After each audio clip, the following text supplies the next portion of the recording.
Hello, everyone. Welcome to our fourth session of the year of the Signals Connect Community Series. Today, we are going to explore next generation formulations workflow, unlocking the new possibilities with Revvity Signals. For too long, formulation workflows have been trapped in disorganized Excel files and complex nested tables, difficult to navigate, cumbersome to use, and disconnected from way formulators truly work. It's time for a change. Today's session focuses on how we are reimagining formulation development through our next generation workflows that seamlessly integrate with equipment, materials, and inventory management alongside powerful notebook capture and advanced calculation capabilities. We're moving beyond outdated methods to deliver an end-to-end solution that empowers formulators to make smarter, faster decisions in a more natural, efficient, and intuitive way. My name is Diana Tran, and I am the Senior Product Marketing Specialist for Signals One, Signals Notebook, and Signals CLX at Revvity Signals, and I will be your moderator for this session. So let's dive into it, what you will learn on today's webinar. So breaking free from legacy systems, how we're moving beyond disorganized Excel files and complex nested tables to create workflows that align with how formulators actually work. Integrated end-to-end solutions, the seamless integration of equipment, materials, and inventory management with powerful notebook capture and advanced calculation capabilities. Next generation workflow features, including our newly developed publishing features that streamline processes and ensure critical insights that are easily accessible and actionable. And then live demonstrations, real world examples showing the transformation from traditional methods to our intuitive modern approach to formulation development. I already introduced myself, so I'm pleased to introduce our expert presenters today. We have Marie Zhu, our field application scientist at Revvity Signals, specialized in formulation chemistry. Marie worked in R&D formulation laboratories, first at Axalta Coating Systems, learning the basics of formulation chemistry and industrial coating R&D, then expanding her knowledge with Sherwin-Williams R&D team. Today, Maureen uses her extensive background to understand formulators' needs and promote Signals Notebook capabilities to facilitate scientists' daily work. Before we jump into the and our next presenter is Jennifer Miller, our senior product leader at Revvity Signals with the responsibility for Signals Notebooks inventory, materials, and Signals platform. Jennifer brings over 15 years of pharmaceutical industry experience in the development of small molecule drugs for cancer and inflammation, and holds a degree in molecular, cellular, and developmental biology. Before we jump into the presentation, I have a few housekeeping reminders. First, this webinar is being recorded and the recording will be shared with all the attendees in the next couple of days. Second, we plan to have a Q&A at the end. So during the presentation, feel free to add your questions to the Q&A box at your right-hand side. The next era of formulation innovation starts now. So without further ado, I will have Marie dive into how we're redefining the future of formulation workflows. So let's start with a quick introduction to Signals Notebook. So the platform contains different functionalities, including the search. So we have a very powerful search allowing you to find anything being registered in Signals Notebook via filter selection. We have experiments containing the formulation composition, test results, and any other type of data. And the formulations can be linked to the material library. So the material library contains the different raw materials, their properties, and the different batches. So you can track the batch of the raw material batch used in your formulation. The material library is linked to our inventory, allowing you to track the different containers of the same material, its amount available, its location, the owner, and any other relevant information. And the last functionality is what we call task and requests, allowing users to request somebody else to execute certain tasks. It could be an analysis, it could be a stability test, or anything else. So in Signals Notebook, we prepare the experiment, we structure the execution of the experiment, and we store data. It can be related to the formation composition as well as its performances or analysis. So in Signals Notebook, we create one experiment, 2 experiments, hundreds, thousands of experiments with specific data, and they are split into the different experiments. And then we have created what we call a data factory that collect all this data, structure them in the same way, and combine all the results from the different experiments to simplify the data visualization and decision making at the end. So with Signals 1, you start from your experiment in Signals Notebook and then go to data visualization and decision making in what we call Spotfire for Signals. And this combination of Signals Notebook and Spotfire for Signals is named Signals 1. And this is the best way to value your raw data coming from your experiments. So now let's have a look at Signals Notebook. So here is the first page you see when you access Signals Notebook. This is your dashboard. It's customizable, so everybody can have a different dashboard based on its he or she, depending on your needs. So a quick example here is the ability to find the different experiments. So I see the most recent ones, my own experiments, my favorites, or the ones being in review. So in review means somebody signed and closed the experiment and asked somebody else to review and approve the experiment. So now it's waiting for approbation. I can split my experiment per team. So here is the field application scientist team for Europe. Or if you're challenged on the time you spend on your experiment, here is an example of how you can highlight the experiment opened for more than 2 months, and then you should have a look at the experiment to try to understand what the issue is and find a way to close it. Or you can also split your experiment per project. Here are project A, B, or C. So this is a first focus on the experiment themselves. I can also have a look at my materials. So here the equipments having a calibration date out of calibration. I see my containers expiring with months and the already expired ones. So I know I have to have a look at my stockroom because I have a lot of expired materials here. This section is focusing on the tasks and requests. So I see the list of ongoing stability tests. Here are the tasks assigned to me.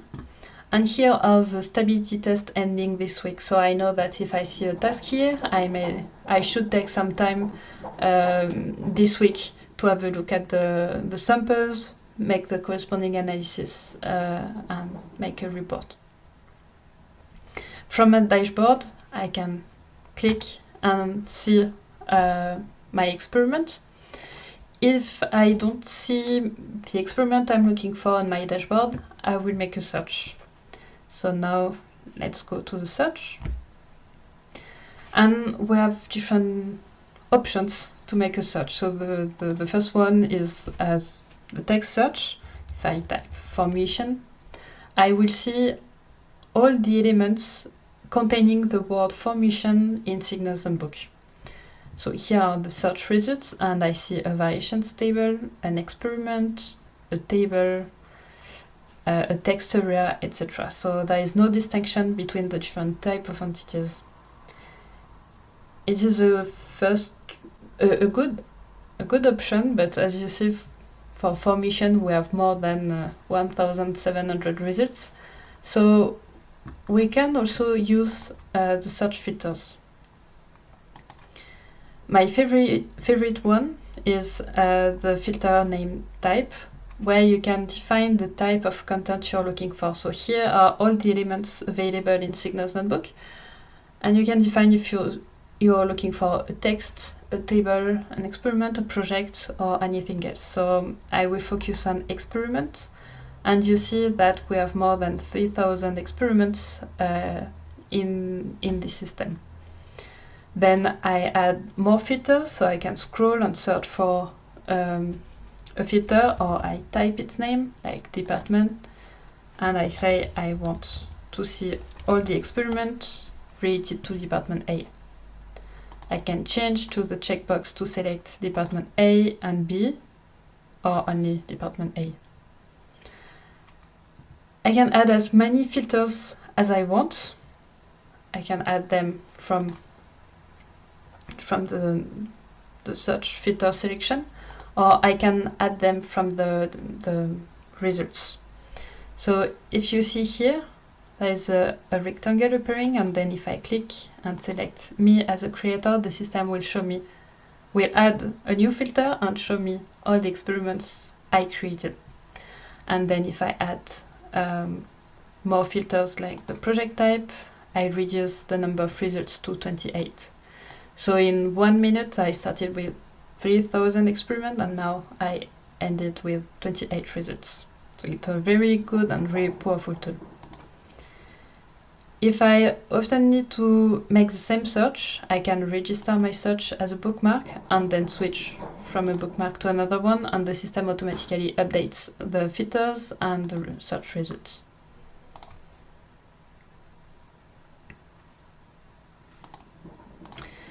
So if I go back to my dashboard, I talked about the dashboard, the search, so we will now focus on a formation experiment. So let's switch to the other tab where I have formation experiment. So here are my different projects, and then let's open this experiment. So here is an experiment. It can be created from a template. Then it will be pre-structured, and as a user, I'm just asked to fill the experiment content. So to create a new experiment, I click Add New Experiment, select a template like this one. It automatically generates its name, and I will be asked to fill some experiment properties. So there are some required fields and optional ones. So it will be this project, R&D project for industry team. And then when I create a new experiment, the content you see here is pre-structured. So the experiment is split into different sections, you see in yellow, containing different type of content, like a text area, a formation table, and a table, and many other things. If I start with the formations table, so here is the tool we provide for formation preparation, where you will see a sort of table split into 4 different tabs. So the first one corresponds to the components, where I list all the raw materials I will be using to prepare my formations. It is connected to my material library in Signals Notebook. So if I click Add New Reference, I can see the material from my library.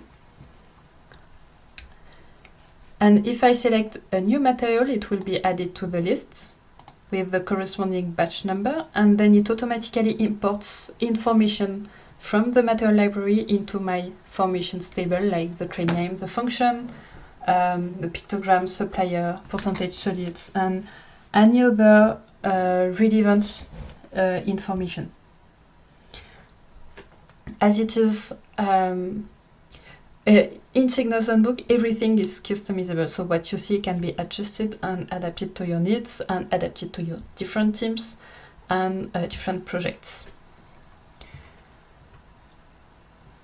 The ability to extract certain properties from the material library, avoid any errors, so there is no risk to make an error when typing the percentage solid or the name of the material. Everything is well structured, well organized, and always the same. Then once the ingredients are listed, I need to create my formation. So I go to the variants section, where I will see one table per formation. So here the first formation, then if I scroll, I see formation number 2, number 3, etc., etc. To add a new formation, I click Add Variant to start with a white page, or I can copy an already existing formation if I want to slightly vary one ingredient. At the formation level, I have headers. I can customize again, describing my formation, and in the table I see the same columns as the component section. I kept the most important ones for me, the trade name and the function, and I have new columns, again customized by me. In this example, I can define the percentage of each ingredient, the sample mass, and it automatically calculates the mass I have to weight. And if I write the real mass I weighted in the lab, it recalculates the real percentage of each ingredient. It also calculates the percentage volume, the solids, the VOC. I also see the PVC, and any other relevant information for me can be displayed in this table. So as a formulator, it's important to focus on the formation individually to check certain properties like the PVC or the VOC. But I also need to have an overview of all the formations I'm preparing to make sure that everything is logical. And I need the ability to switch between the individual view and the global view. So this is why we created what we call the horizontal summary. So in the horizontal summary, you have a combined view of all your formations. So you see the number 1, 2, 3, 4, 5, etc. So on the left-hand side are the raw materials being part of my different formations, and here are the compositions. This view can be adapted and changed by the user. So if I select the properties to display, I say I don't want to see the sample ID, but I want to see the PVC, and I want to compare the plan and the real percentage of each ingredient. Then now I have 2 columns per formation, and I can compare them side by side and compare the values. If I want to change a value from the horizontal summary, I can change it. So as you see, when I select a cell, it highlights the corresponding row and corresponding column. So if I'm far from the ingredients list, I still know what row I'm referring to. So if I change the quantity of an ingredient from the horizontal summary, it will automatically update the value in the variant section. So whether you prefer to work at the formation level or globally, you can change your formation, and it will be updated in the other view. So it is a very good tool to work on the formation composition. Every formation is associated to a unique ID, what we call sample ID here, and this ID will be used to associate test results as well. So in the next section we have the test results. So some coating performances have been evaluated, like the gloss and crosshatch on different substrates. And then here is the standard table again, everything is customizable, so you can change the way you store the results. And I listed all my samples with their description automatically imported. And here are the results. The results can be manually typed or imported from a CSV file if it comes from an equipment or another document. You can create as many tables as you need. You can create different tables for the different type of measurements you need to do on your formations and store them in your experiment.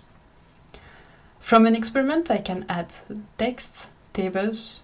I can also add Microsoft Office document like Word, Excel, or PowerPoint. So if you receive Excel files from your equipment, or if you want to store the PowerPoint presentation of your test results, everything can be stored in the experiment, edited from the experiment, and it allows you to keep everything, all the data stored at the same place instead of having multiple folders everywhere on your drive.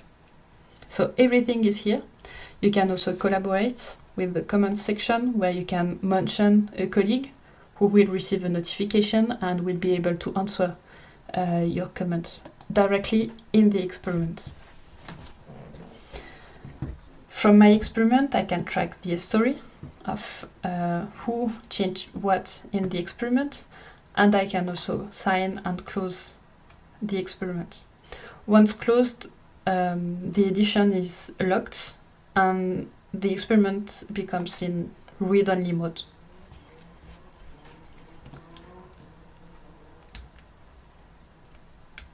So once the experiment and analysis is done, the only thing the user has to do to send the data to the visualization tool is to click Publish here, select the table to publish, and click the button. And the data will be sent from Signals Notebook to Spotfire, to the data factory that will allow data visualizations in Spotfire for Signals.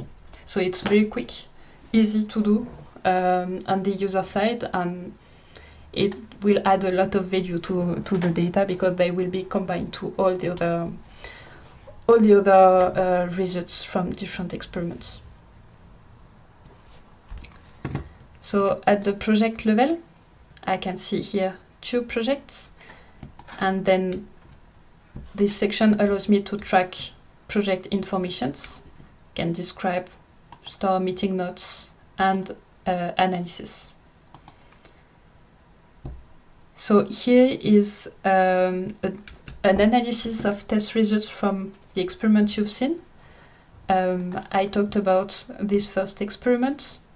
There are other ones very similar here where I have similar formations testing different anticorrosive agents with test results. So all the data coming from these different experiments will be combined at the project level in the data visualization tool. So now let's go to the analysis results, and the data analysis can be opened in Spotfire on the desktop or online when you want to quickly open it, have a quick look, and then close it. So let's open it online. So I unlock the file first. Let's open it.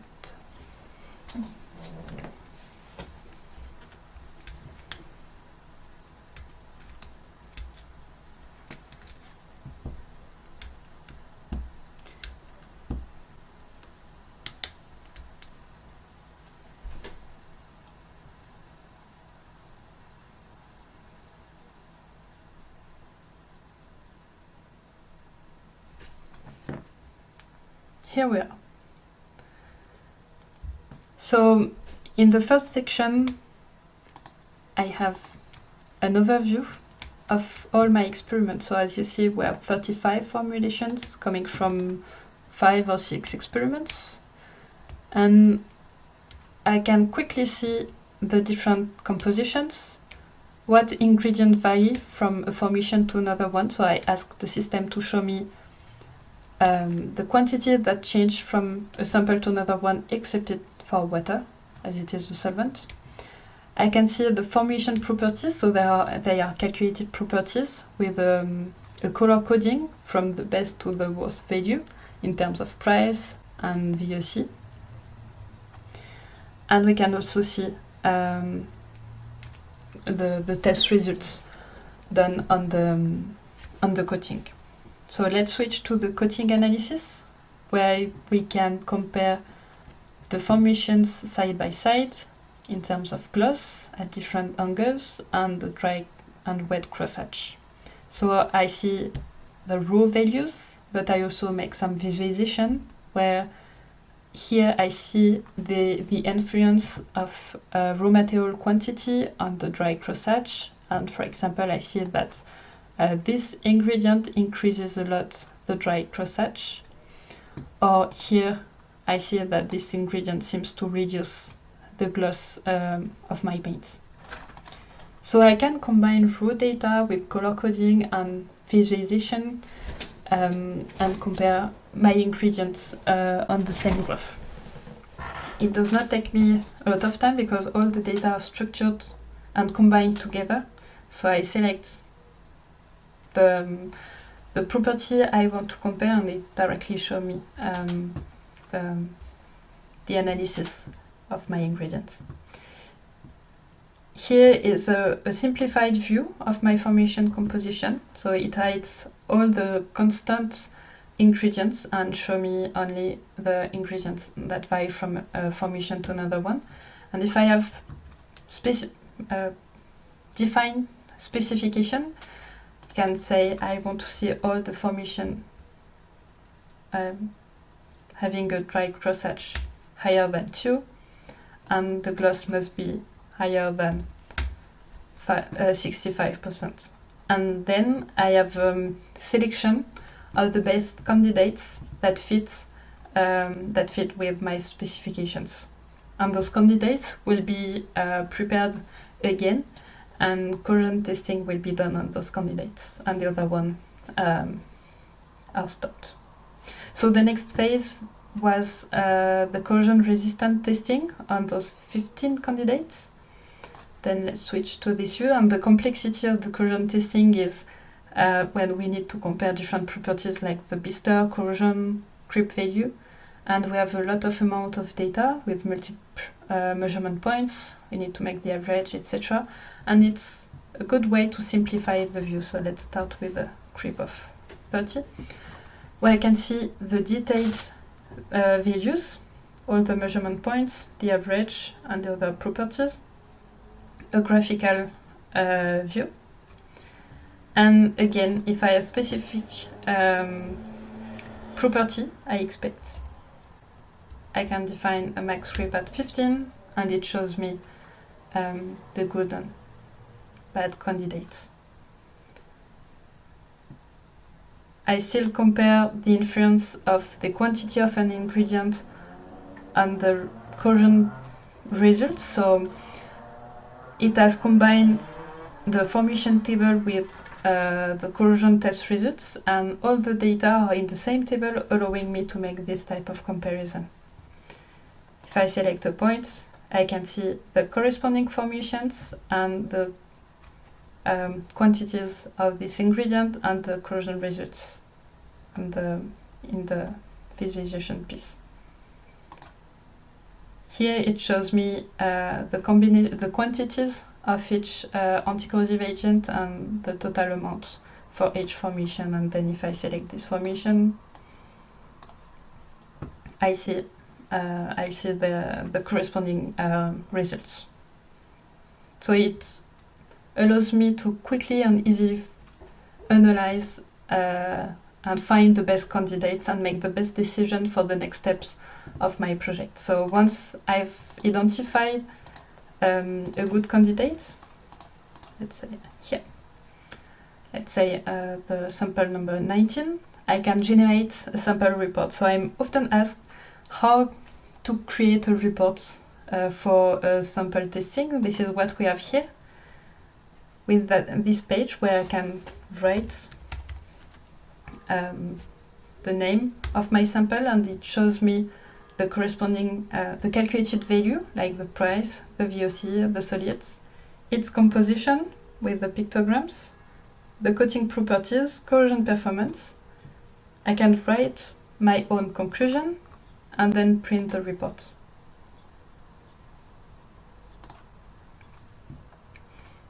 And now I have the PDF version of my sample report I can send to the rest of the team. So Spotfire for Cygnus is a very good complementary tool with Cygnus Notebook. They are doing a very great job in combination together. And as I said a lot of time, everything is customizable, configurable. So if you want to see how Cygnus WAM could fit your needs, let us know, and we can see how we can configure Cygnus Notebook for you and Cygnus WAM. Thank you. Hello, everybody. My name is Jen Miller, and I would like to take a few minutes and walk you through formulations, the roadmap, and what we've most recently released. So this has been a strategic initiative for a period of time. I've been doing a lot of features that are little but have a big impact, and we're making even more progress in inroads for the formulations overall workflow. So I want to share a bit about that with you today. So let's go ahead and get started. So because this is a roadmap conversation, this is of course our safe harbor. We intend to do the things that we say we're going to do. Some of them are closer than others. Some of them may become behind schedule, or some things we may choose in the end to not do at all. So I just wanted you to be aware of that, and that you should be making any purchasing decisions or moving forward with any of the pieces that are delivered, not things that might be delivered in the future. So the general gist of that. Okay, so typically when we start to work on a key feature place, formulations, workflow, whatever we want to call it, we typically start at the beginning of the process. And so what I've done here is kind of get in a high level generic formulations workflow. It's not encompassing of all things, but it's a general idea. And what I wanted to point out here is that what we've actually started to do is work really well with our other customers in the execute and make portion of this, because it seemed from the market and a lot of feedback we've been getting is that people really wanted us to focus on the make portion of the workflow for formulations. There are things out there that they're already using for plan and design. We do already handle request and test and decision support relatively well. So we wanted to focus on our gaps, and where we see a lot of our gaps here are in the darker orange. So the execute and make under the data capture of the ingredients, the process, the steps, and the equipment. So you'll see some of the stuff that we've been working on is very focused on that. Once we get through those pieces in the darker orange, we're going to the next color orange, which is the profile and register portion. And specifically down there in that metadata and materials library area, where we're talking about premix and storage and manufacturing lots. So that would be the next focus. So you can kind of see the current phase, phase 2, phase 3. And then phase 3, we're going to come back and do the plan and design. This is when that safe harbor statement comes into play, because we may get there and decide that folks have something else in store for us, and decide that maybe plan and design isn't our best interest, or maybe it really is, and that there are specific pieces here that aren't even laid out yet that we could be working on. So overall, this is our plan. We're starting in the execute make, moving to profile register, and then plan and design. So here's some of the features that we've been working on and kind of the roadmap of where we're going. So most recently, you'll see that we've done some work here in what we're calling the formulation execution, the make portion, specifically for the material write-up. So we're improving the tables, not only the variations table, but the materials table, to help people start to write up what they've used, what's been going on. We're supporting more data of diverse metrics, and then we're refining the variation alignment. So I'll show you a little bit about that, where we're able to hide some rows and things like that in the variations table. the next thing that we've been working on is the plan and design, so optimizing the resource planning and prep. So this is a space where we see a lot of work that could be done that kind of help with the tables that we already have today, specifically the materials table, and helping the users organize themselves in the planning stages of doing the formulation experiment. And this means like pulling in the materials, but not necessarily associating a specific container or specific lot yet, just allowing them to say, oh, hey, I'm going to need these ingredients at a very generic level. I know I'm going to need them, but I don't know specifically what I'm going to do yet. The other thing is the improved material coordination. So when we're talking about materials tables and variations tables, what we've done is specifically put in a piece where we can pull the information from the materials table that is already in the experiment and not have to go back out into the vast variety of materials that any formulator could pull in, but it allowed them to really hone in on just the stuff that is in front of them inside of that experiment. And then you'll see here that's in a kind of a teal color, this formulation execution make. And it's teal because it kind of fits between the 0 to 3 and the 4 to 6. So it's all one package because it was really hard to separate those things out, and it's all in UX right now. So we are going through some design phases of what that looks like. We're definitely working on a very fit for purpose ability to capture the steps, the parameters, the equipment, the materials, and what that would look like, and being able to reuse that. There is a concept of a recipe as well, and a formulation template that users would be able to draw from. So if you're interested in that, please hit me up. We have screens. We'd love to have more feedback, but that has been a huge focus of mine and the UX team for quite some time right now. And we finally have a lot of that pretty well laid out. So we could ask more questions about, kind of how people view recipes, how they reuse them, steps, and how they reuse those, what they expect in a parameter, sort of things like that. So that's very active, and you'll start to see us make some headway on that in the very near future. Then a bit further down the stream, I have in the 4 to 6 months some more information about decision support and enhancing advanced calculations. So today we have some calculations that are already out with ADTs and variations tables, and more being added to those. And I'm actually going to show you one that we have today in the header, actually, from the components that can be reused in the variants. So that's another thing that's coming, and as we get deeper into different calculations that formulators are using, that we want to be able to support. Then the next thing that comes up to the 4 to 6 months, it was a little bit further behind before, was the formulation execution make the base composition support. So that's another thing that's on our mind as soon as we get through the fit for purpose formulation process of capture steps, parameters, and equipment and recipes, then we'll start to reuse that capability for base composition. And then you'll see in the 6 to 12 months, still working with additional AI capabilities. So that is still on our list of ideas and how we could leverage AI to make the overall write-up and the process on the users a lot easier.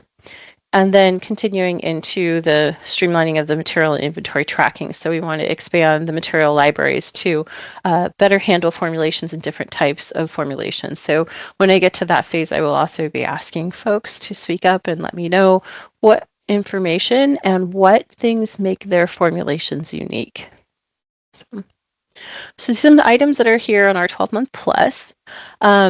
Is support for a better sample-centric workflow. So today, samples are very much a chemical-led sample. Like they're a small portion of something that we have created. Or is being created by a chemical process. So it doesn't quite start with the sample and do the workflow from the sample. It's actually more of the creation of the sample in that process. So we're looking to do some more work to make that a bit more flexible for folks to be more sample-centric and start with the sample of the workflow rather than ending the workflow with a sample.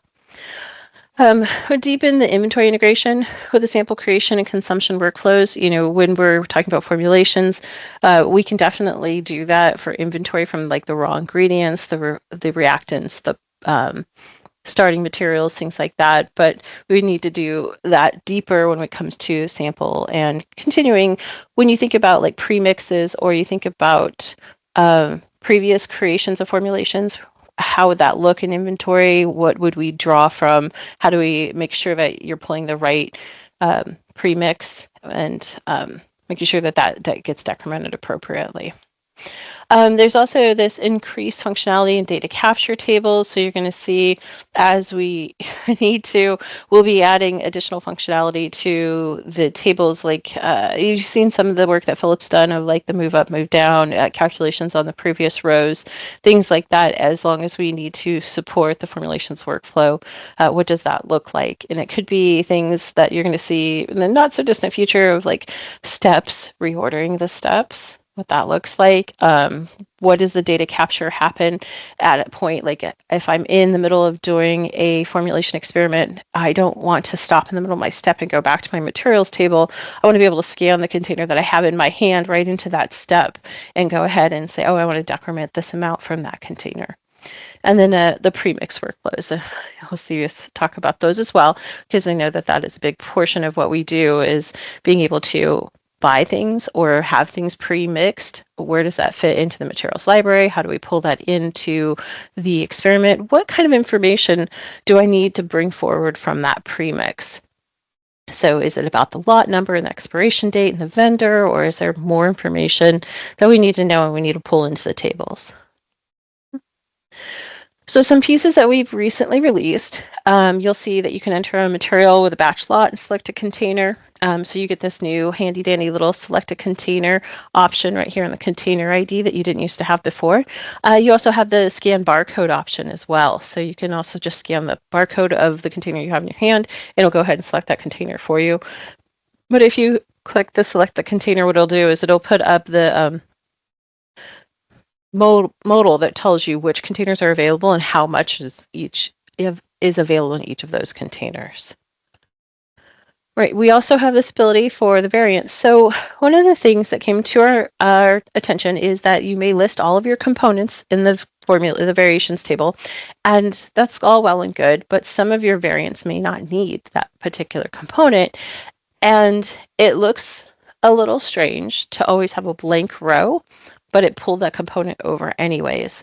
So what we chose to do is add this capability of hiding the row. So you could have all the same components throughout everything, and you go ahead and you hide the row. As long as there's no user entered data, hide the row. And then what it does is it also blanks it out, makes it a darker gray on the horizontal summary, and it won't let you actually type into it on the horizontal summary. So it's very clear that like this data isn't missing. It wasn't purposely forgotten about, that it was very specifically not used in this variant, and that we wanted to go ahead and go forward with that without that component and see what the results are. We've also been doing a lot of work to really try to hone in on that horizontal summary view and make it very clear. So one of the things that you've seen in the past is the headers were a little bit askew all over the place. It wasn't very clear necessarily which variant and which row you were on. So we've gone ahead and highlighted the variant, we've highlighted the row, and then you'll have your cursor where your actual value is that you're going to try to enter. And it's just to really help articulate where that user is, help them see what they're doing, because it can get really messy with these tables when they get really large, especially when you have a lot of components and a lot of variants. We've also added this ability to call the materials from just inside of the experiment. So we were talking about it a little bit earlier. So when I'm here in my components area of my formulation, my variations table, but it's for formulations, I have this new icon here that I can click. And what it does is it goes ahead and it looks into the entire experiment, and it says, hey, what's available that I can go ahead and pull over into my components. And so you're not having to go back out, like I said, further into the wild west of everything that we have in a materials library and hone it down. It's like you've already done that as part of your experience and experiment and part of your process. So we'll pull that forward. And what it does is it goes ahead and pulls it into the table for you. Okay. I'll show you the configuration and what that looks like too, so you can take advantage of it. So some pieces that are in progress right now is a lookup of the material of the samples. And so what we released was the ability to pull the materials in. We'd like to do the exact same thing, excuse me, for the samples. So we'd like to be able to give you a table view of the samples that are available in that experiment, and then allow you to select the samples that you'd like to add to the components. So that way you have this ability as well. So, all right, let's get into some more of the more live demo pieces of this so you can see it in action. Okay. All right, so I'm here in my experiment. And so I have a couple of materials tables here, and I have my variations table here. So from the materials table, if I click in here, I can do what I've always done. I can come back out here, I can search for materials, and so I can kind of prep my experiment by pulling materials in. You'll notice here that we have the ability to pull in just the asset level, so I can pull in just this compound 49 or 13, or I can come all the way down here to 15 and get 001. I can also kind of reduce my overhead by clicking here. So if I want to only pull in things that I'm planning, so my asset level stuff, I can do that as well. So go ahead and say add selected, and it goes ahead and adds it to my table. You see all those come in. So if I have chosen something that has a batch or a lot, I will automatically get the select a container button. And when I do that, you'll see here, right, that I have a bunch of different containers. I know where the locations are, and I know how much is available, and I can go ahead and select one of those and confirm it. And as always, before you can switch the container. So let's say I don't want that container, I want the one above it. I can go ahead and click that. If I'm here on, let's say, material 13, I could scan a barcode of material 13, and it would go ahead and find the identifier, the lot or batch, and then it would fill it in with the container information. I can also go here and say I want to select a lot, and there's only one lot of 13. Okay, great. So I can say use selected, and it gives me that ability. Now you'll see here 13001, excuse me. I can select the container from here. So, and then I can also just see if I can grab that barcode and show you that you can actually put the barcode in as well. And then what it does is it goes ahead and populates that information here. Okay. You can change the lot. So if there is more than one lot of something, you can come down and you can say that change the lot. There is no other lot for this one, so it will give me that there's a message that there's no other lots of it. Let's, for giggles, we can go ahead and add another lot and show you what that looks like. All right, so let's add a new lot.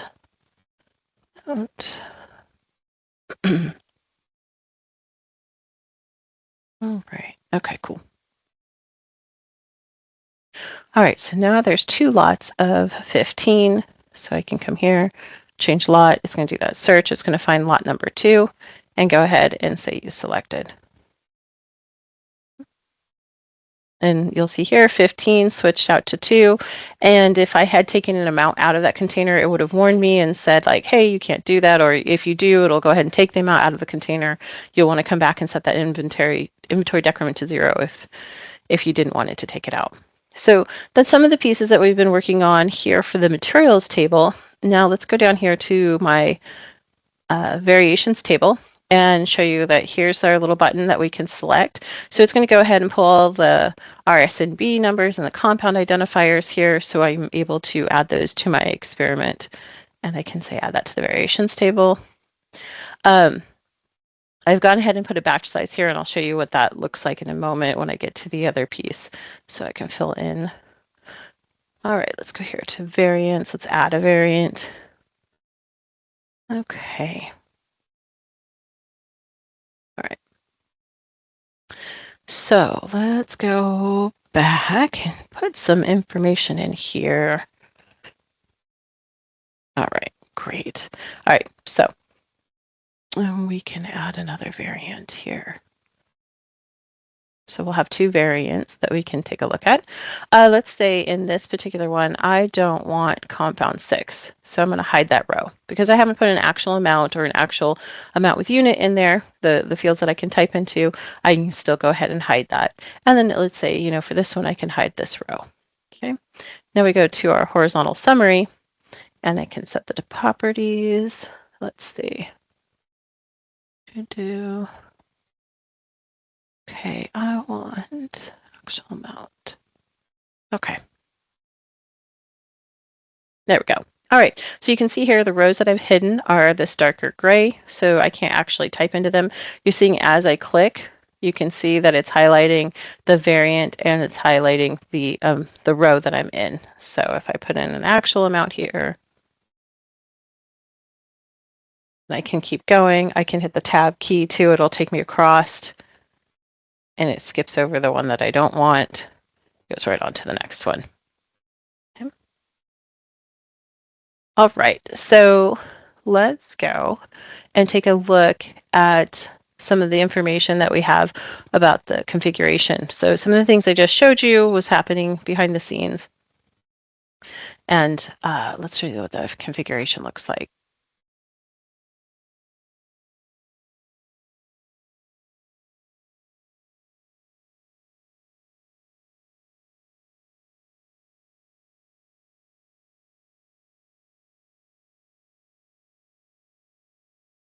All right, we're going to go here in the table templates and we're going to look at the formulations one. And what I wanted to identify here is that material ID to get that little icon that I had in there and I was looking inside. I've set it to an internal reference and I've limited it to the material to the same containing entity. So this is where I get that little icon and I can look at just the materials in my experiment. And then let's also look at our headers here. So I'm in the components and I have a batch size and I've set it to be a number as a header. So I want that for all of my variants. I'm going to use the same amount. So I put it in as a header in a components field. And so now I'm going to go to variants. And what I can show you is that here, when I'm down here in the theoretical, so I'm going to % theoretical, I went ahead and created a calculation where I'm going to take the actual amount, I'm going to divide it by that batch size that I have as the header on the components, and I'm going to multiply times 100 to get that equation. So that's just a new addition that we've added as a capability of being able to pull that information from a header that's over in the components into the variants to complete the calculation. So those just a highlight of what we've been working on. There is definitely more to come.